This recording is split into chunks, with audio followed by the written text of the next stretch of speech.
Hi there, WINDSSM Year 11 Advanced Workshoppers. You have found this document, 311, in Module 3, page 310. Now is the time to delve much more deeply into the comparison of the 1982 New South Wales 2-unit syllabus to the new Year 11 Advanced. This is an Excel sheet I spent several hours putting together to make it easier for you to do just that. Firstly, a little disclaimer.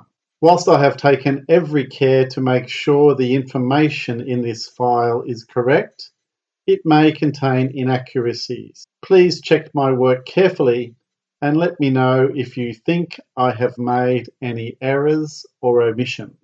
I started this project with the old 2-unit syllabus and populated column A with the topics in the order in which they are presented in the syllabus, and then within each topic I tried to break the concepts, knowledge, skills and understanding down to bite-sized chunks that you might deal with your students in one lesson or less or more. But these match up pretty closely to the sections of your textbook. In column D, I went looking through the new advanced syllabus, comparing it with the old, dot point for dot point. I think this will save you many hours. Every row has been classified in one of 4 different ways. I will talk about assumed shortly.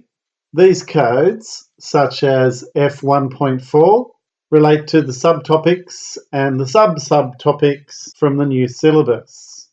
As you can see, the little red triangles open a pop-up which contains information from the syllabus, either a dot point or a dash point or a combination of both.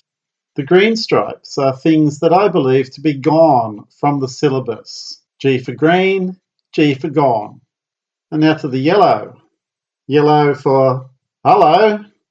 These are things that are new to Year 11, some of which are new to New South Wales, and several have been moved from the old Year 12 to the new Year 11. Rather than being a passive receiver of information, in column E I have a task for you to complete. I think it will take you about an hour or two. You may decide to do this alone, ask some colleagues to do likewise, then compare notes with your colleagues. You will also have the opportunity to compare your findings with other WINDSSM workshoppers.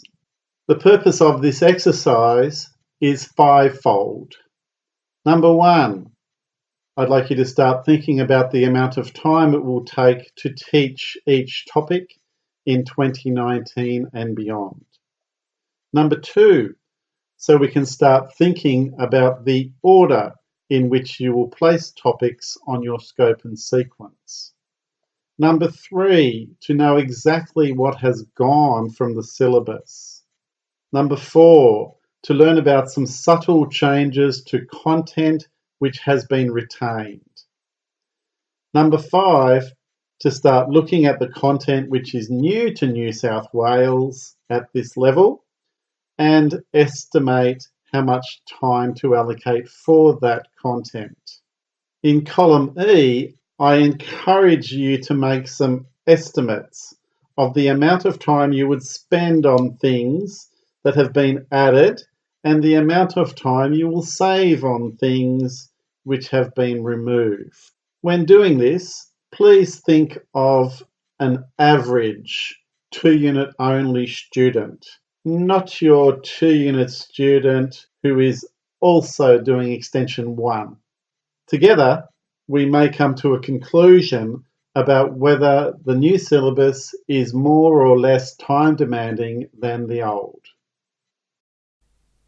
So here is my suggestion for the best way to complete column E. I recommend that you start with the rows that say assumed, which means that these pieces of mathematical content used to be described explicitly in the old syllabus, but in the new syllabus they are absent. They are assumed from stage 5, and they are needed for things that happen later on in Year 11 and 12 advanced. So, traditionally, you may have spent half a lesson doing a quick rehash of percentages with your students at the start of Year 11, and if you think that's a good idea and you want to keep doing that, even though it says you don't need to do that in the syllabus, then you could put a 0 in there because there is no change to current practice. On the other hand, if you don't think your students need a quick refresher course on rounding off using decimal places and significant figures, then that will be a time saving. So maybe you'll be spending 25 minutes less on that particular thing than you have in the past. As I mentioned earlier, the green stripes, G for green, G for gone, factorization of the sum and difference of two cubes. Hooray! What were they thinking when they put that in the 1982 syllabus? It's gone. I guess that would be half a lesson. So there's a time saving of 25 minutes, and therefore all of the green cells, I would think, would have negative numbers in them.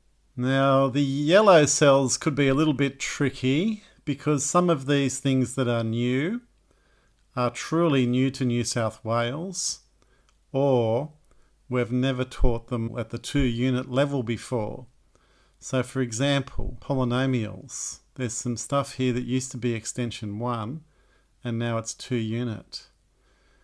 We do hyperbolas, but we're also supposed to talk about inverse variation, not just draw a hyperbola because we can. This one's a nice one. We're supposed to add, subtract, multiply and divide functions, just like you may have done in extension 2. So these are new. They're going to take time, and here you need to make an estimation of the amount of time you think it will take to unpack that concept for your students and give them some time to practice. It's introducing radians. Well, we normally do that in Year 12. Takes me the best part of a lesson just to do the chocolate cake demonstration, so I'm going to put 50 there, maybe more. Don't think I could do it in less. And so, when column E is totally full of numbers, you might just want to check that the yellow cells contain positive numbers and the other cells contain zeros or negative numbers. This cell here will give you a total of your estimations. Could be positive, could be negative. Let's see what happens. Enjoy!